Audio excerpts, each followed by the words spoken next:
नमस्कार, मैं संतोष सिंह और आज हम बात कर रहे हैं बिहार के सबसे बड़े खिलाड़ी में से एक।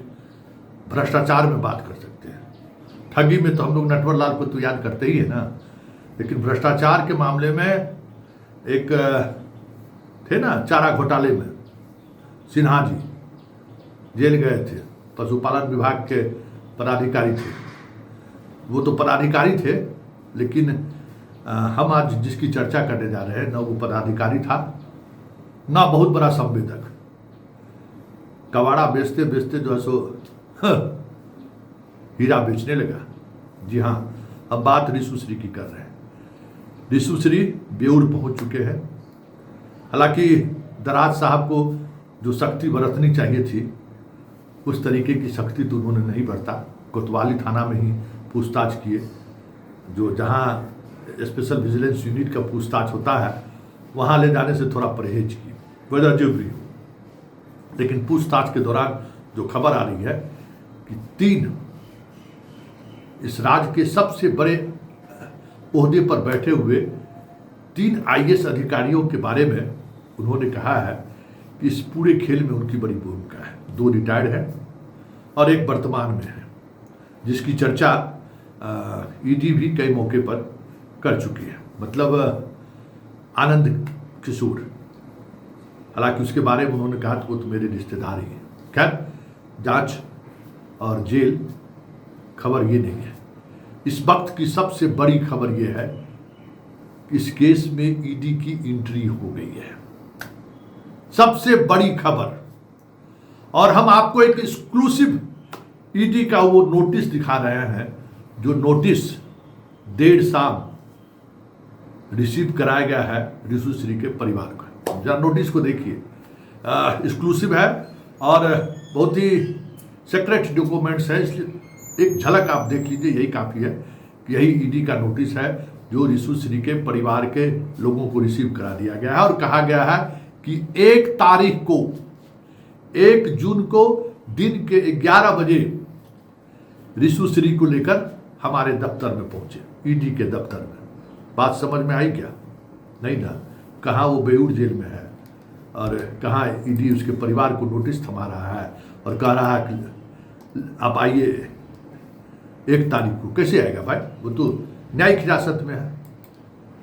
लेकिन मतलब है, और यही मतलब तो उस पूरे भ्रष्टाचार की जो गंगोत्री में जो लोग डुबकी लगाए हैं ना, उनकी बेचैनी बढ़ा रही है। मतलब यह है कि आपने गिरफ्तार करके जेल भेज दिया, कोई पूछताछ की जरूरत महसूस नहीं की। हो सकता है कि अब आप रिमांड पर लें, नहीं भी ले सकते।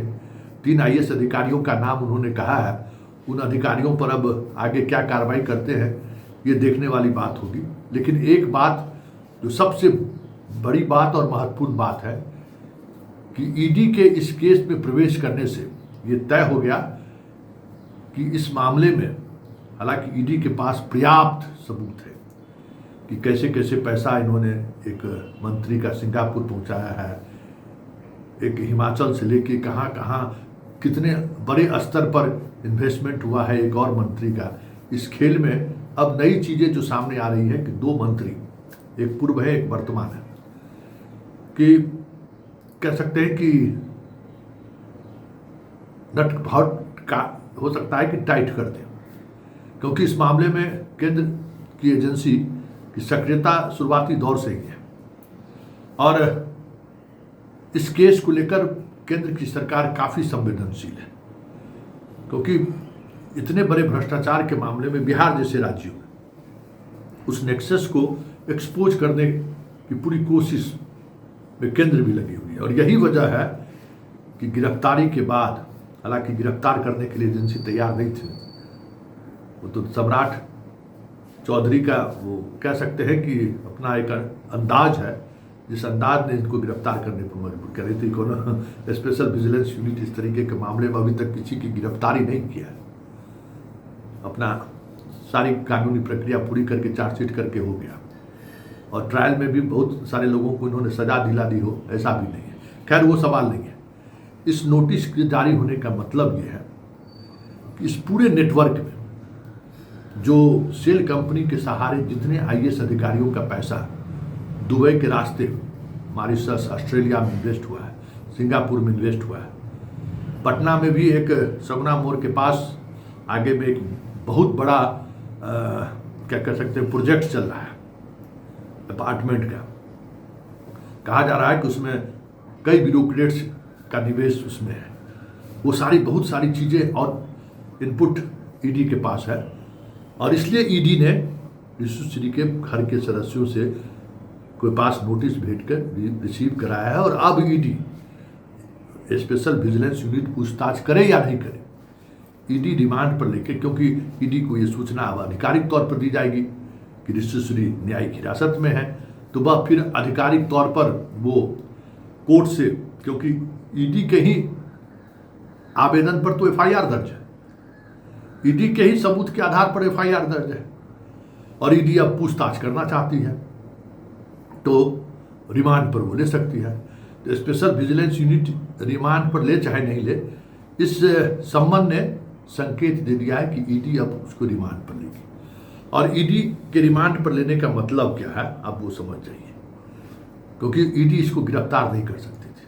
आईपीसी एक्ट में, मतलब अब तो अलग एक्ट का नाम बदल गया है, उस एक्ट के तहत जो है सो एफआईआर दर्ज होने के बाद ईडी उस मामले में डायरेक्ट हस्तक्षेप नहीं कर सकता, लेकिन जहां बात पीएमएलए एक्ट का आ जाएगा वो हस्तक्षेप कर सकता है।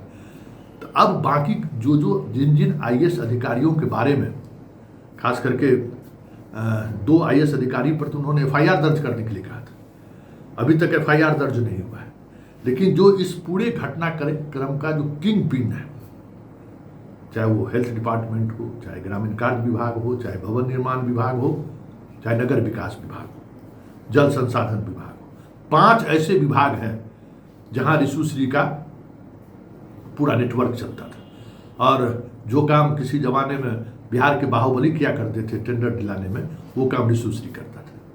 7%, 8% लिए, 2-3% अपने पास रखे, बाकी अधिकारियों में बांट दिए वो। लेकिन जिसको टेंडर देना है, किसको देना है, वो रिशु तय करता था। इस पूरे नेटवर्क में कौन सा नेता, कौन सा अभिनेता और कौन से पदाधिकारी शामिल हैं, अब ईडी उस और बढ़ रही है। और उस और बढ़ने का मतलब है पूरे 20 साल तक बिहार के ब्यूरोक्रेसी को कह सकते हैं कि अपने आसपास घुमाने वाले कई ऐसे पदाधिकारी निशाने पर हैं जो नीतीश के बहुत ही चहेते रहे, नाक के बाल रहे।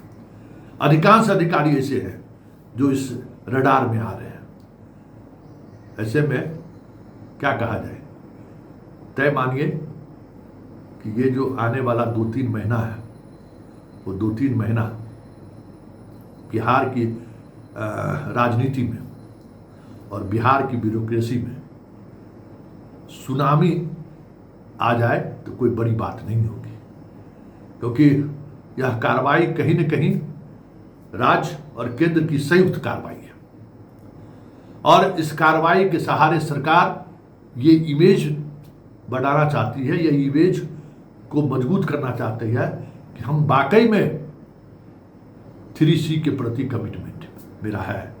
और नीतीश बाबू के सारे जितने आसपास रहने वाले हैं वो भी यही कहते हैं कि क्राइम, करप्शन और कम्युनलिज्म से हम समझौता नहीं करेंगे।